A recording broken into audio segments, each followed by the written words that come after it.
en passe à un vœu déposé par les élus du groupe PCF Front de Gauche. Vous avez vu qu'une version, là encore, très légèrement amendée a été distribuée sur table pour élargir le périmètre du vœu. La parole est à Daniel Prémel. Oui, effectivement, je présente ce vœu à la place de Catherine Bellem, qui, donc, avec nous, l'a conçu. Alors, effectivement, tous les Parisiens, les habitants du 18e, les Montmartrois, ont les mêmes droits, dont celui de pouvoir déambuler librement sur les trottoirs. Pourtant, il est quasiment impossible pour les habitants, les parents avec les poussettes, les personnes âgées, les personnes en situation de handicap, d'emprunter les trottoirs de certaines rues et même, je dirais, de sortir leur voiture garée sur les places de parking réservées aux PMR. L'espace public doit être protégé. Des réunions ont eu lieu notamment entre les élus concernés, la DU de la ville de Paris et la DPSP, les référents de conseil de quartier Montmartre, le président de l'association Le Pic à Besse, les commerçants, dont certains de bonne volonté. Mais ces concertations n'ont pas abouti.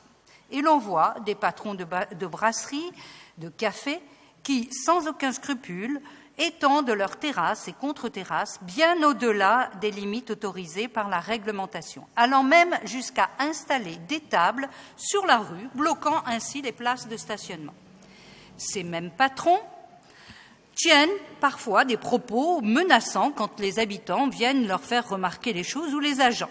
Et je dois dire que ce ne sont pas effectivement les amendes de 68 € ou de 135 € qui pourraient arrêter le phénomène. Alors effectivement, rappelons quand même que cet espace public que nous défendons, c'est celui d'un lieu de souveraineté populaire fondé sur le sens d'un espace d'appartenance et d'un monde commun partagé avec d'autres. Espace qui ne peut être régi par un processus mercantile qui s'approprierait une zone pour l'offrir ou l'ouvrir à un public clientélisé par le système économique. Alors cette conception de l'espace public, nous ne sommes pas naïfs, dépend du processus de négociation et des conflits entre les acteurs et leurs intérêts dans la relation de la sphère publique et de la sphère privée. C'est le rôle de la puissance publique de fixer et de faire appliquer l'équilibre décidé politiquement. Alors, bien sûr, nos propositions portent sur la question des terrasses sauvages de Montmartre, mais nous savons tous que c'est un problème beaucoup plus large et que ça concerne bien d'autres quartiers. Et je voudrais, par là, que votre soutien autour de ce vœu soit aussi un message sur notre rôle d'élus, sur l'autorité et la puissance publique sur l'intérêt privé. Alors, c'est pour ça que ce vœu du groupe communiste Front de Gauche demande au maire du 18e, à la maire de Paris, de prendre toutes les dispositions afin que les habitants du 18e reprennent possession de l'espace public, qu'une demande appuyée à la maire de Paris soit faite afin que des inspecteurs de la DPSP soient en nombre suffisant, leur permettant ainsi de faire leur travail, que ces inspecteurs de la DPSP multiplient les procès-verbaux envers les contrevenants, que la direction de l'urbanisme constate les infractions et que les dossiers soient transmis sans délai au procureur de la République, que la mairie de Paris fasse respecter tout simplement la loi et procède à la suspension et au non-renouvellement du droit de terrasse accordé aux contrevenants. Je vous remercie. Merci beaucoup, Daniel. Afaf Gebelotto pour donner quelques éléments et puis ensuite on passera la parole à ceux qui souhaitent la prendre. Oui, alors le vœu en soi ne me dérange pas puisqu'effectivement c'est une lutte de longue haleine et puis on sait avec mon collègue Félix Bepo ô combien c'est difficile de mettre en place aussi bien des réunions de concertation, des commerçants et des riverains autour d'une table, etc. Et d'aboutir à quelque chose d'assez positif. C'est vrai que c'est plus dur que ce qui n'y paraît. Après, moi, sur ce vœu, je n'ai pas de problématique parce que ça correspond à un engagement, nous, de vraiment lutter contre les terrasses sauvages. D'ailleurs, avec Félix, on a des commissions régulières pour justement attribuer au centimètre près les terrasses et contre-terrasses afférents aux demandes des commerçants. Il est vrai aussi que sur la lutte contre les terrasses sauvages, on en demande beaucoup à la DPSP, on en demande beaucoup à la direction de l'urbanisme. Évidemment, ce n'est pas suffisant parce qu'on connaît une commercialité dans le 18e arrondissement très importante, particulièrement à Montmartre. La seule chose qui peut me gêner sur ce vœu, c'est que je ne voudrais pas qu'on puisse penser que nous n'avons et que nous ne concentrons nos efforts que sur Montmartre. Donc j'ai vraiment à cœur que l'on considère que tous les territoires du 18e arrondissement sont concernés par cette problématique. On connaît des débordements sur absolument tous les quartiers et pas particulièrement à Montmartre. On a des phénomènes même plus graves sur certains quartiers. On a à Château-Rouge, ils ne sont pas moins bien lotis ou mieux lotis. Ils ont les mêmes problématiques et des problématiques en plus qui viennent se greffer avec d'autres problématiques encore. Donc je sais que ça a été modifié dans ce sens. Je dis juste aussi qu'il y a quelques mots et quelques terminologies qui me paraissent un petit peu peut-être mal utilisés là. Et je tenais aussi à dire que sur les 2 derniers considérants, ce n'est pas l'argument qu'on nous sort le plus souvent. Les patrons, restaurateurs ou commerçants ne nous arguent pas le chantage aux salariés quand il s'agit de terrain. Je pense qu'ils ont tout à fait conscience de leur débordement. On a rarement l'argument de l'emploi, même si effectivement ça crée des emplois. Mais je suis un peu gênée par ces 2 derniers considérants. Merci à Faf pour ces éléments supplémentaires.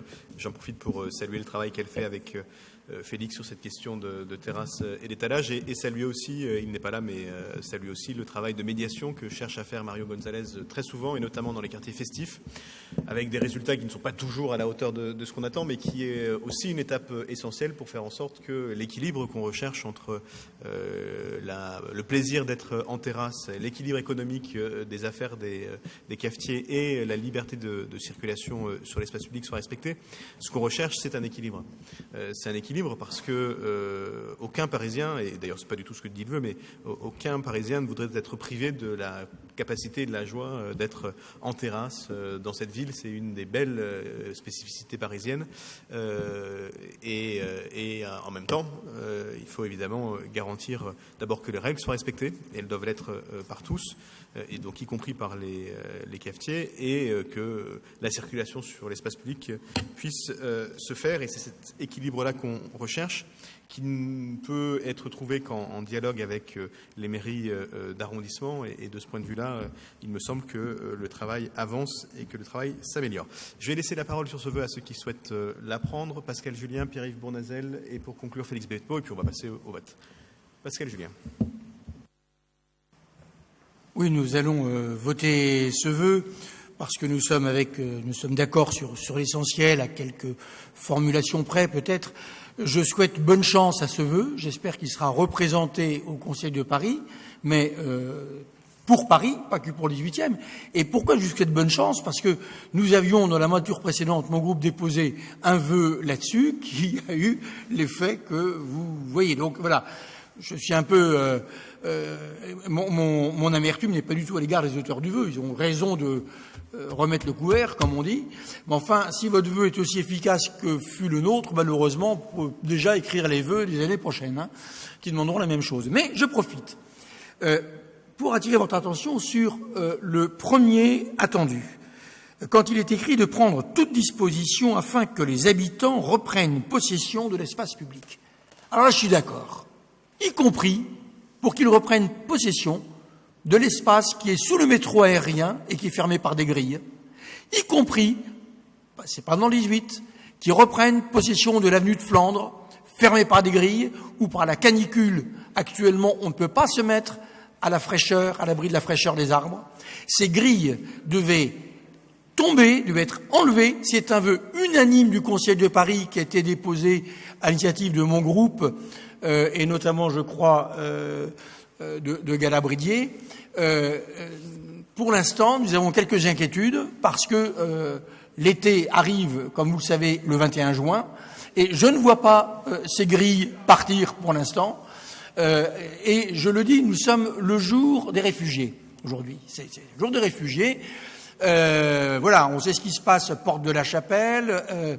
Bref, Les terrasses de café, il faut le faire, c'est très bien, mais enfin, moi, je demande que le public puisse aussi reprendre possession des espaces, surtout aujourd'hui, parce qu'ils sont à l'ombre et ils nous manquent.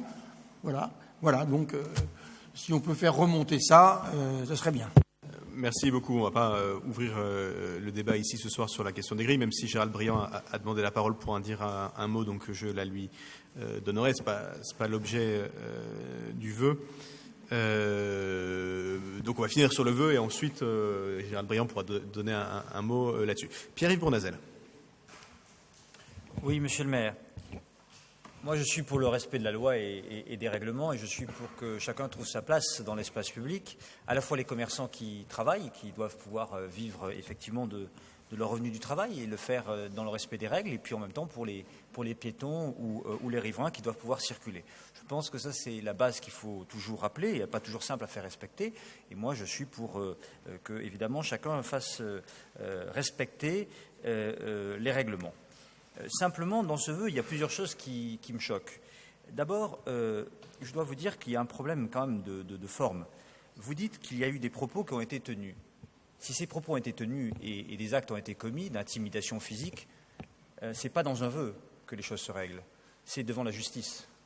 Et donc, soit il y a des faits qui sont réels, probants, et à ce moment-là, il faut dire lesquels. C'est une situation extrêmement grave. Moi, je ne peux pas accepter qu'on puisse intimider des habitants ou des agents de services publics et les menacer de mort. J'aimerais connaître donc les faits, je le dis ici comme élu du 18e, comme habitant, j'allais dire comme député aussi, j'aimerais connaître ces faits et j'aimerais que ce soit porté à la connaissance du public, parce que ce sont des faits extrêmement graves et donc je souhaite que là aussi on puisse savoir lesquels. Parce que quelqu'un qui a un mauvais comportement, qu'il soit commerçant ou autre, ne doit pas faire toucher toute la profession. Les commerçants que nous connaissons à Montmartre ou partout ailleurs dans le 18e ou à Paris sont d'honnêtes gens qui travaillent, qui veulent être respectés, qui respectent la loi. Et moi, je ne veux pas qu'il y ait d'ambiguïté. Et ce vœu crée de l'ambiguïté parce qu'il semble dire qu'au fond, certains patrons, c'est-à-dire pas mal, utilisent des méthodes de voyous, et ils intimident les gens physiquement jusqu'à des menaces de mort. S'il y a un cas, s'il y a deux cas, il faut dire lesquels, très clairement, il faut que ça soit gravement sanctionné par la justice. Ce n'est pas acceptable dans le 18e, nulle part ailleurs.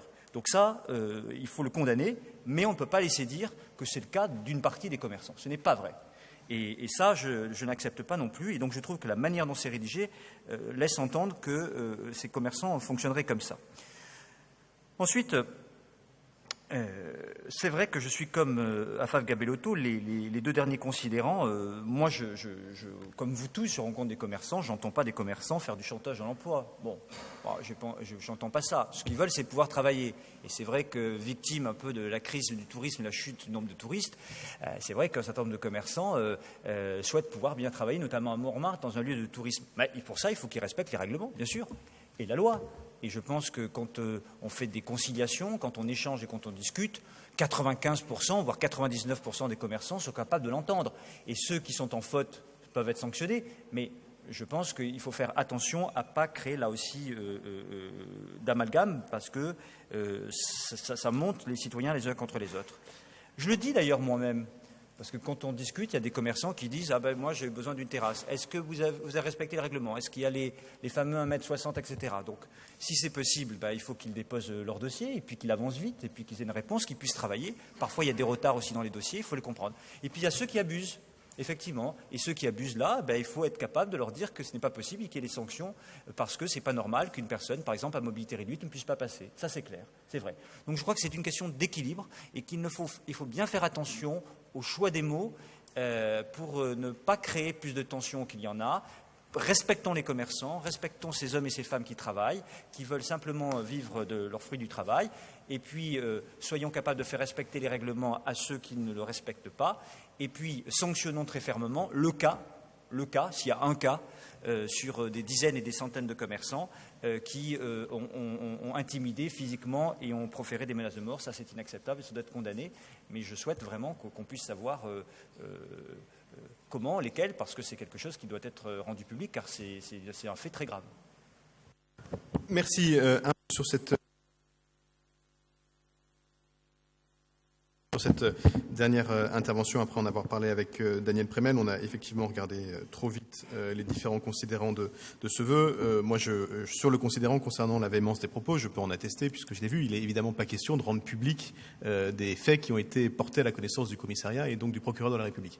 Mais j'atteste que dans une rue, et Mario Gonzalez pourrait le dire, la quasi-totalité des cafetiers de cette rue ont eu des comportements plus que véhéments. Mais pour autant, c'est vrai que ce n'est pas le lieu d'un vœu pour l'indiquer et que de toute façon, des plaintes ayant été déposées, les actions en justice ont à être poursuivies. Je ne sais pas du tout ce que ça va donner, mais je propose, après en avoir parlé avec Daniel, que nous supprimions ce considérant et les deux derniers qui n'apportent pas grand-chose, en étant d'ailleurs moyennement écrit en français, mais ça c'est une autre question. Donc je propose que nous retirions ces éléments-là qui nous permettraient, de ce que je comprends, d'avoir par ailleurs un vote unanime sur le fond, ce qui serait, à mon avis, une bonne chose qui nous rassemblerait. Alors, beaucoup d'autres ont souhaité s'inscrire sur ce vœu, ce qui est très bien, mais on va essayer de faire court. Donc, Fadila Mehal, Jean-Philippe Davio, Gérald Briand et Félix qui pourra ramasser l'ensemble de la réflexion. Fadila Mehal. Oui, assez rapidement, je souscris complètement à ce que vient de dire Pierre-Yves Bournazel et en même temps, je prends acte en effet des faits qui ont été remontés qui, je pense, se relèvent de choses qui ont été vécues sur le terrain. Pour autant, en tant que présidente de la commission culture, vous savez que dans cette commission, c'est là que nous analysons et évaluons le travail qui est mené par le Conseil de la nuit, qui est animé par Frédéric Oka.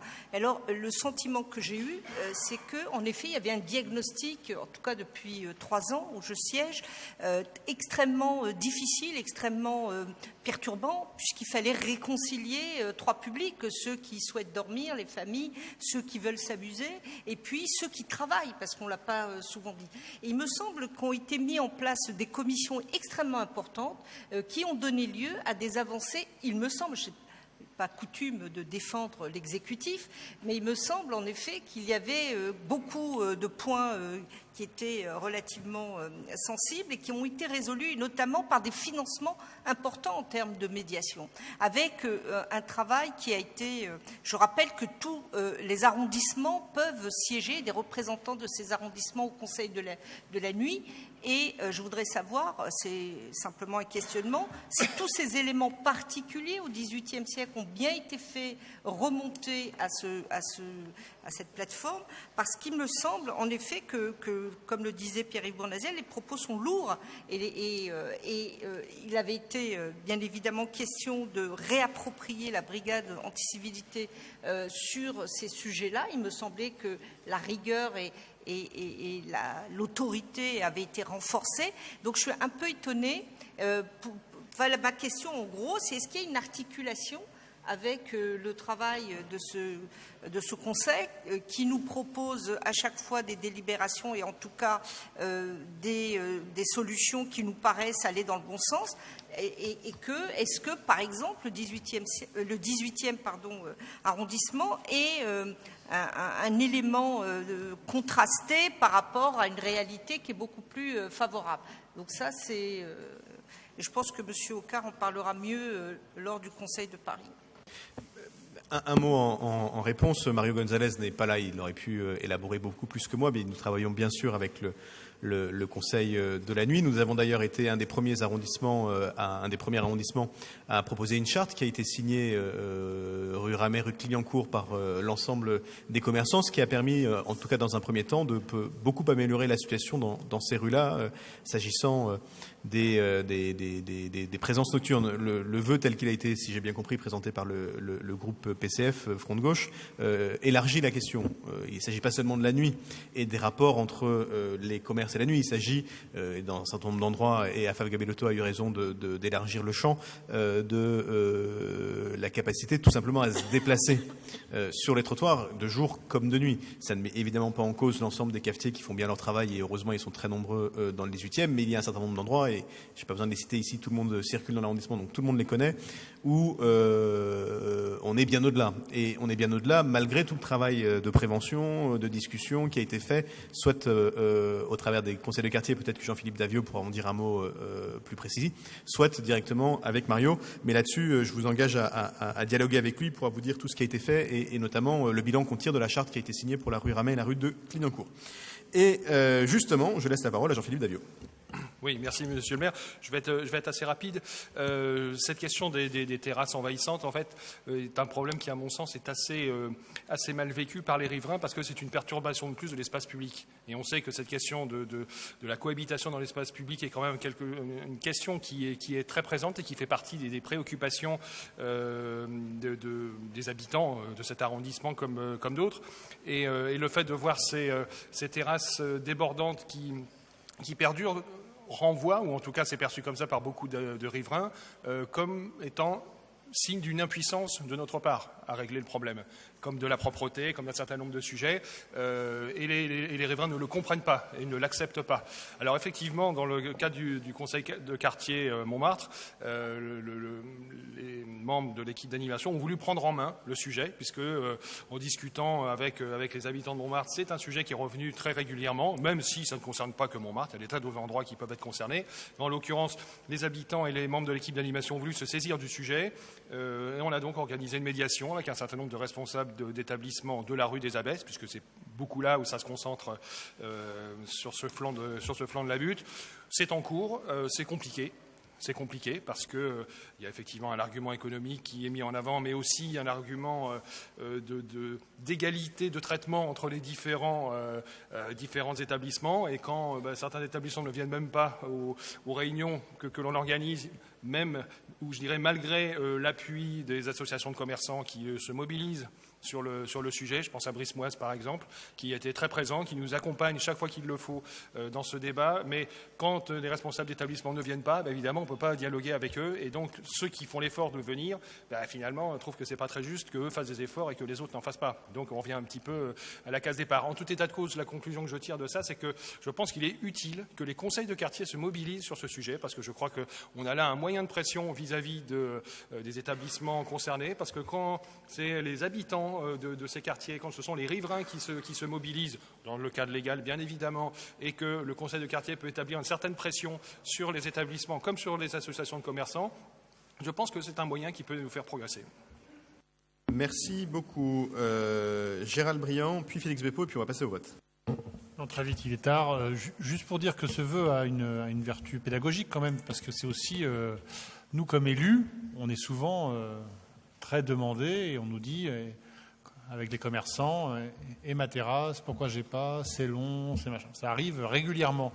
Et c'est bien aussi, par moment, de rappeler un peu le droit, sachant que quand même, on est la ville, on n'a pas vraiment les moyens de faire appliquer le règlement, quoi. Quand on connaît le prix de l'amende, ça pose un souci quand même. Et je sais bien qu'il ne s'agit pas de pointer les commerçants, mais il s'agit de pointer des dérives qui existent.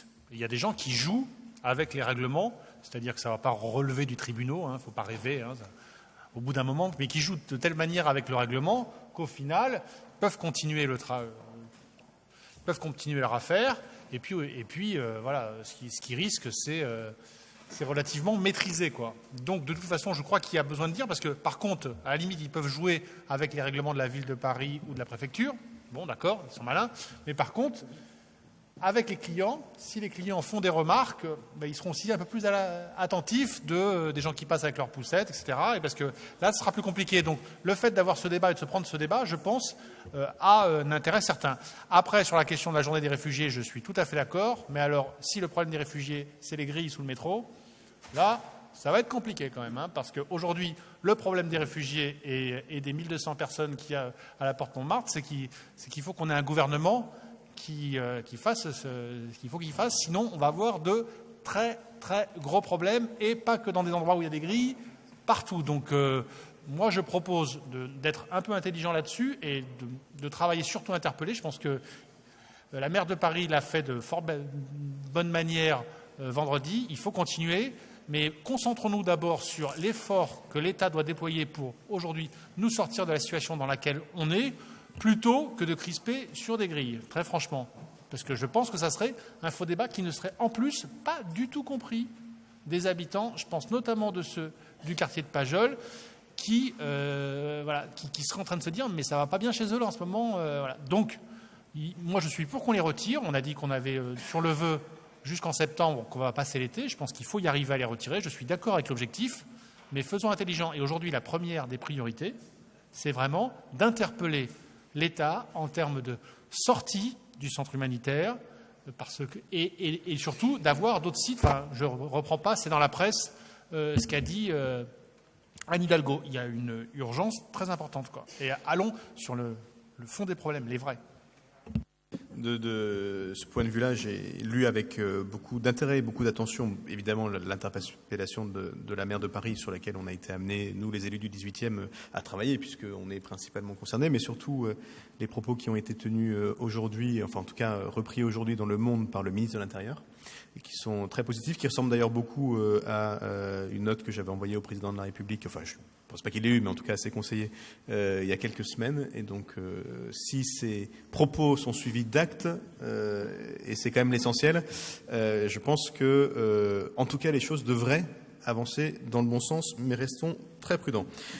Quelques mots de Félix Beppo, puis je redonnerai la parole pour quelques instants à Daniel Prémel, et puis on va passer au vote parce qu'il nous reste d'autres sujets à travailler. Félix. Oui, juste pour faire un petit historique sur ce problème effectivement récurrent. Moi, j'ai le souvenir que au début du mandat dernier, lorsque notre collègue Bruno Sarr était au conseil de quartier de Montmartre, je me souviens d'une réunion réunissant riverains et commerçants qui en avait presque terminé aux mains. Et j'ai un souvenir ému, c'était dans la salle Utrio, pas très loin d'ici. Et effectivement, depuis, on a fait énormément de progrès, notamment sur les médiations. Et je voudrais saluer le travail de Mario Gonzalez et surtout de Jean-Philippe Davio sur Montmartre, parce que c'est en permanence que le conseil de quartier le fait, et ça vient relayer tout le travail que Afaf Gabellotto et moi-même essayons effectivement de faire respecter. Sur Montmartre, nous avons eu l'expérience des clous délimitant les choses pour que le contrôle se fasse systématiquement, et régulièrement, il ne se fait plus. Et je pense que on est à peu près d'accord pour dire, et Monsieur le maire a eu raison de le répéter, sur le fait que la question n'est pas de stigmatiser tel ou tel commerçant. Cela étant, les contrevenants, on les connaît parfaitement. C'est pas toute la rue des Abbesses, c'est pas toute la rue des Lepic. Toute la rue Lepic, on connaît les commerçants qui régulièrement imaginent que on fonctionne avec les amendes à 35 ou 68 euros, que ça fait la blague et qui peuvent continuer. Ceux-là, on les connaît, et je pense qu'à un moment donné, et c'était le sens de mon intervention, le règlement doit être appliqué, et on essaye avec AFAF de travailler avec la direction de l'urbanisme sur la récurrence des amendes, d'abord que les gens les payent, mais que la systématisation des amendes pour ne pas tenir compte de ce que le règlement précise et de ce que les commerçants ont eux-mêmes accepté de signer, il va falloir qu'à un moment donné, comme on l'avait fait d'ailleurs, Monsieur le maire, sur la rue Ramet, c'est précisément en interdisant l'autorisation et en relevant l'autorisation qu'on a pu amener les gens à la table de négociation pour leur faire respecter, certes, pendant un laps de temps relativement court, mais au moins on a pu faire un certain nombre de choses. Moi, je propose qu'on puisse revoir le règlement pour repréciser les choses, notamment pour les contrevenants, parce qu'effectivement, il y a aujourd'hui un vrai sujet d'exaspération des riverains sur ces questions-là. Et je pense, comme Jean-Philippe, que les conseils de quartier devraient se saisir de cette question-là, parce qu'on a aussi beaucoup de commerçants qui sont régulièrement verbalisés et qui nous disent « Allez voir, abaisse le pic, il ne se passe jamais rien ». Merci. Un dernier mot de Daniel Prémel et ensuite on passe au vote. Oui, effectivement, pour le fait qu'on pouvait nuancer ce qui était dit, mais je crois que le vœu, avant tout, ce qu'il voulait avoir pour but, c'était bien de dénoncer une situation qui est à l'heure actuelle effectivement urgente aussi. Parce qu'on peut avoir des populations qui vont se mettre les unes contre les autres, etc. Il n'est pas question du tout de dire tous les commerçants sont comme ça à rue des Abbesses, mais il y a des commerçants qui abusent, et ces commerçants qui abusent, ils créent effectivement une tension, même au sein du conseil de quartier, qui est très forte. Alors après, effectivement, menaces ou autres, ça se règle au niveau juridique, je suis d'accord avec vous, mais je crois que c'était important de signaler l'urgence dans laquelle les choses se passent et que le conseil de quartier puisse savoir que nous, on est à leur côté pour faire appliquer la loi. Merci beaucoup. Je vais donc mettre aux voix le vœu avec les amendements que nous avons exprimés ici. Qui est pour? Qui est contre? Qui s'abstient? Il est adopté. Je vous en remercie.